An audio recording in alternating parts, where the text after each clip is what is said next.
Welcome to Front Porch Politics, conservative conversation for a complicated country. And now, your host, the pontificator of common sense and coffee connoisseur, David Marks.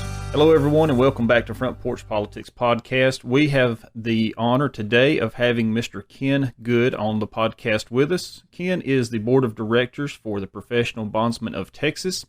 He is also an author of Goods on Bail. He has written several articles on what bail reform should look like. Mr. Good, how are you doing today? I'm doing well, and yourself? I'm doing very well. I hope you're adjusting okay to the craziness of COVID-19 lockdown. Well, I think cabin fever has taken over across the country.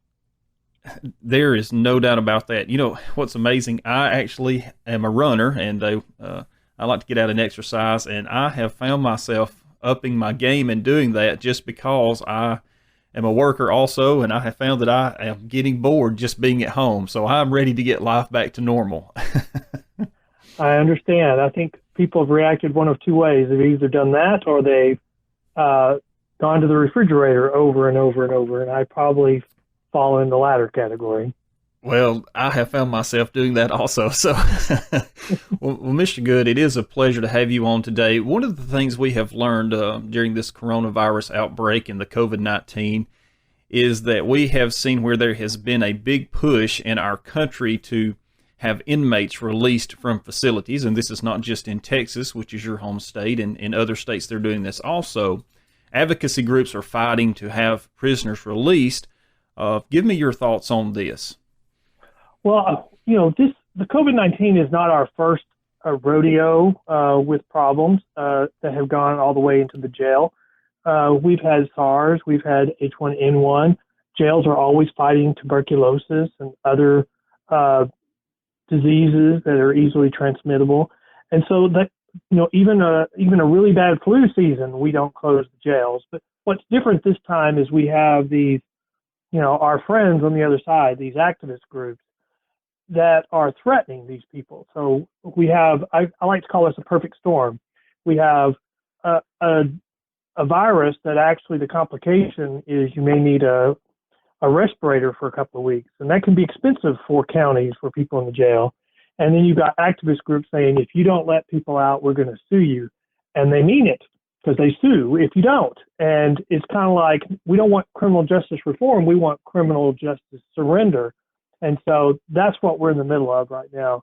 And sadly, we have some jurisdictions that are surrendering instead of looking for reforms. Well, and I noticed in the bill, the HEROES Act, which is a $3 trillion spending bill from Nancy Pelosi, that part of that 1,815-page bill was that they were going to just have immediate release of prisoners who were in prisons because of the risk. And it sounds like to me that there have been plans in place historically where jail systems were prepped, prison systems may have been prepped to keep society safe from those criminals in those systems. There was already a plan in place to treat or to try to treat those who may be sick. Yes.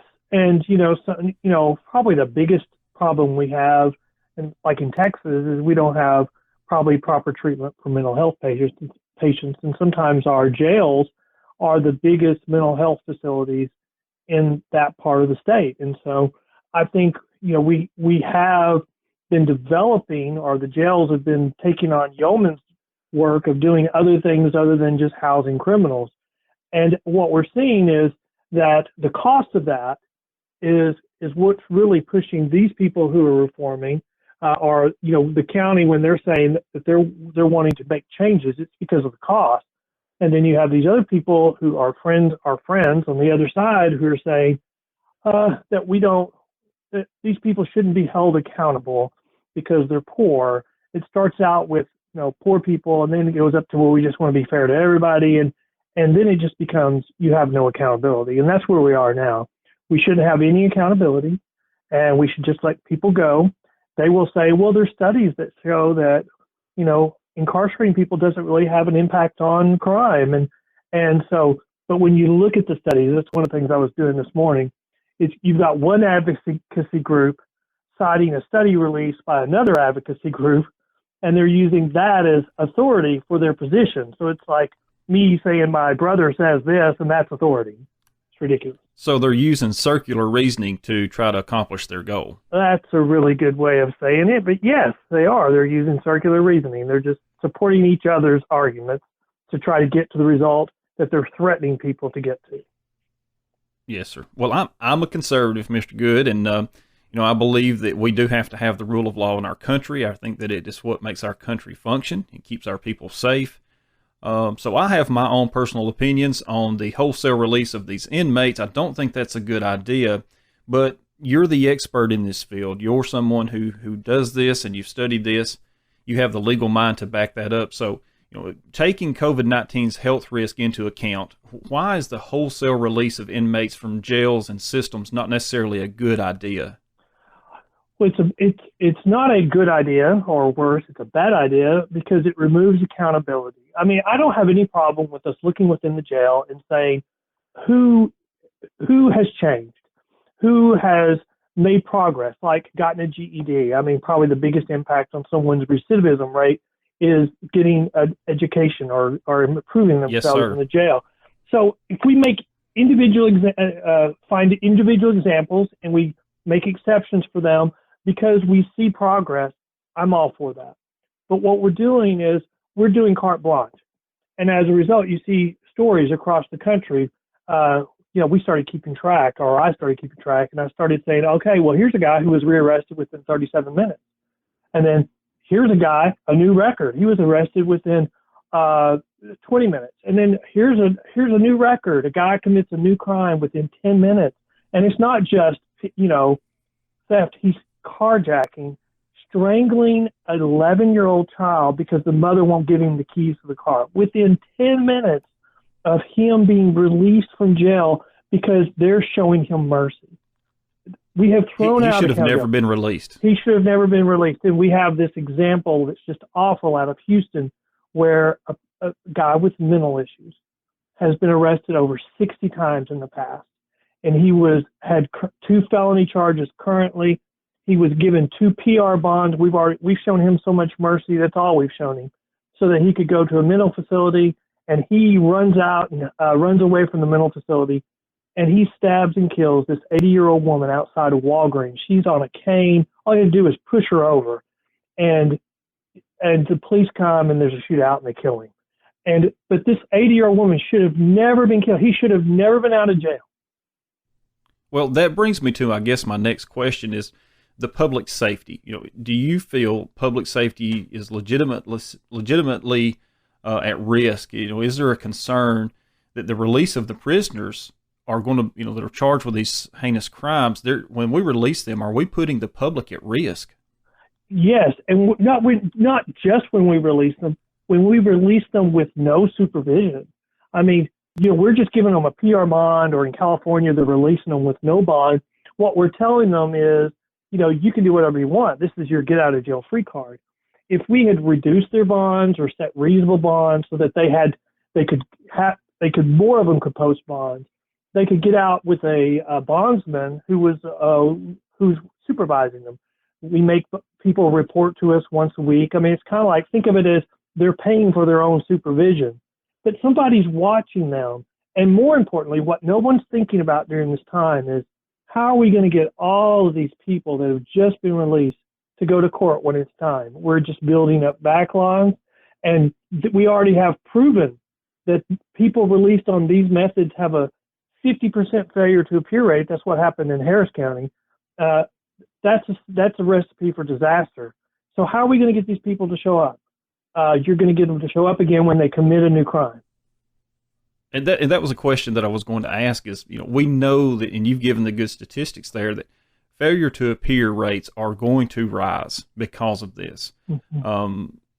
When you don't have accountability, whether it be for paying your taxes or doing your homework, if you're in school and you're a student, when there's no accountability there, then they feel like there's just a open opportunity to not appear back in court, or even if they've been temporarily released because of COVID-19, whatever it may be, there's no accountability for them to come back and to finish their sentence, whatever it may be. So Well, and you would think common sense would take over, but it doesn't, because we have examples of people being arrested, released, arrested, released, arrested, released, and it goes on and on.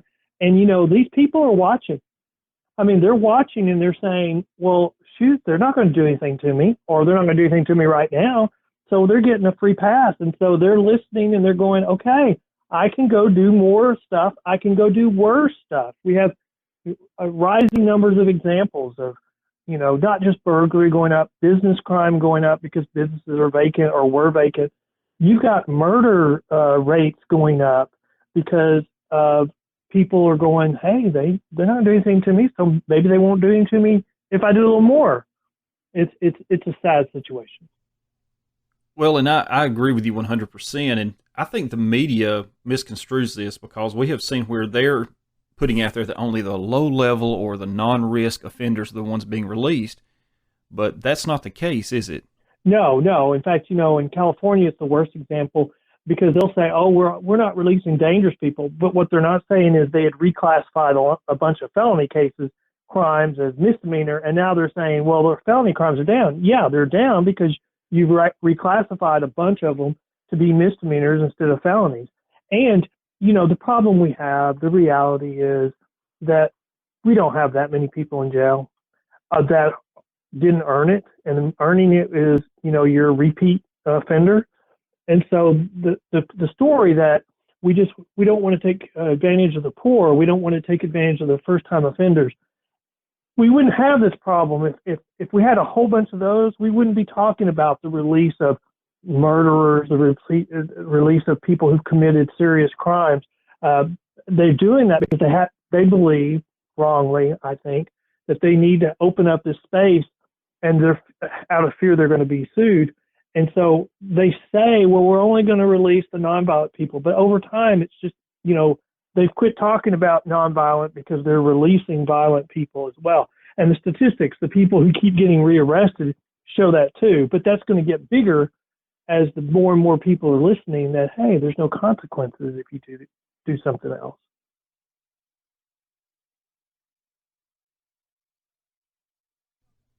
If we looked at it with common sense, which is what I think we are tremendously, it's a superpower in our country now because we don't use it anymore. But if we looked at common sense prison reform, I believe that we could look at that and we could see what we need to do. At the same time, now again, you're on a conservative podcast in Alabama. Of course, we branch out to the country, but the listening audience I have and the opinions I have is that we're sometimes not stern enough on those heinous criminals that we have. We'll put them on death row for life, and there's not accountability there, like you have said. And so they feel like that is an open ticket to a free meal and a bed, and no matter what crime they commit. So it seems to me that in society we're developing, because of this Sioux mentality, we're protecting more the delinquents of society more than we are the honest, good people of our society. I think that's a good point. I think that's a good point. What we've got are two extremes. We have the advocates that are saying release everybody, don't measure whether they have a criminal history. But then on the opposite extreme, you've got some law enforcement that are saying we're not detaining enough. We need to detain a lot more.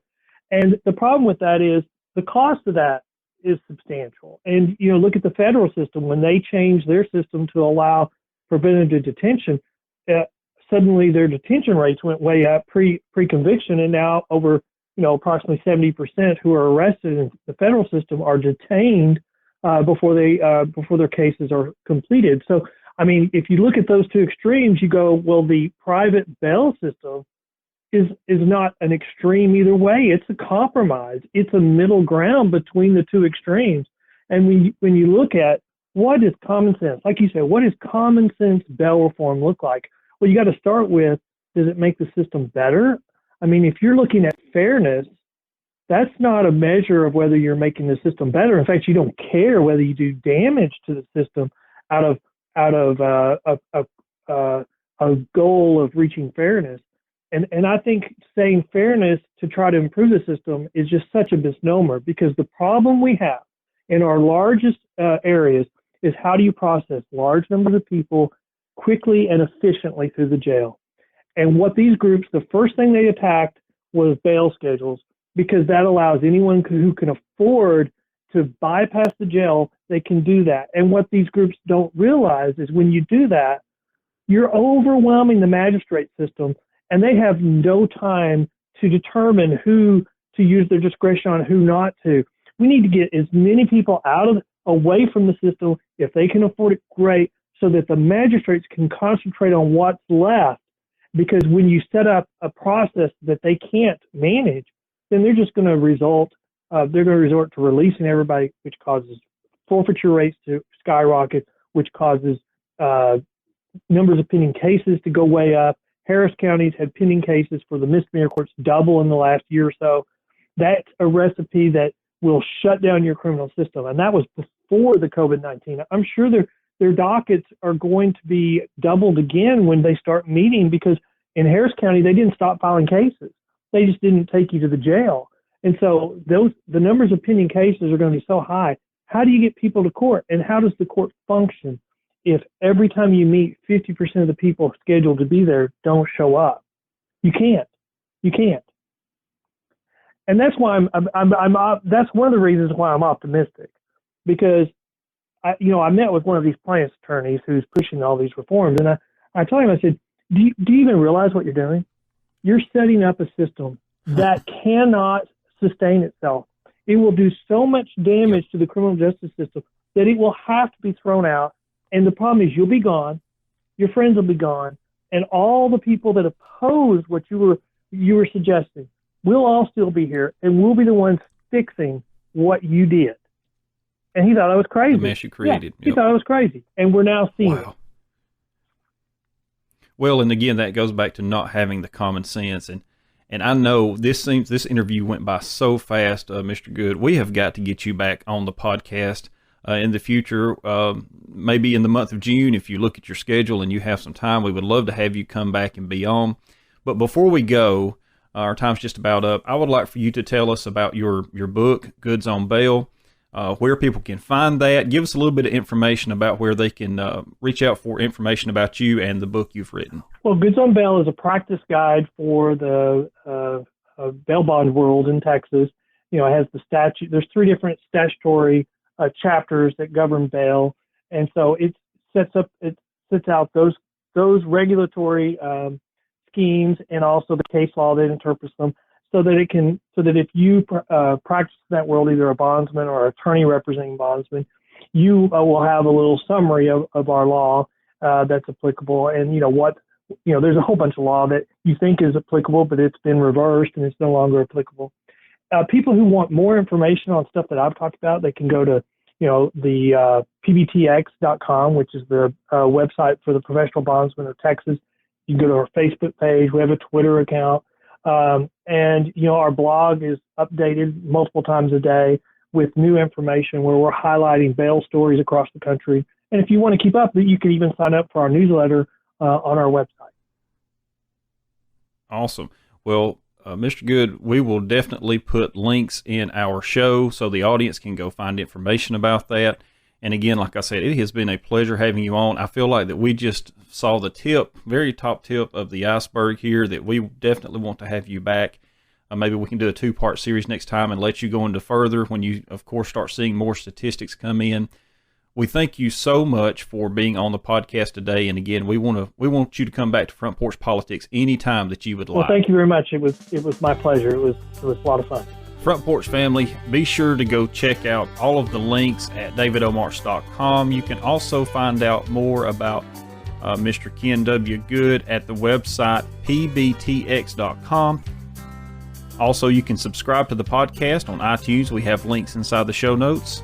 And until next time, my friends, may God bless you, may God bless America, and we will see you real soon.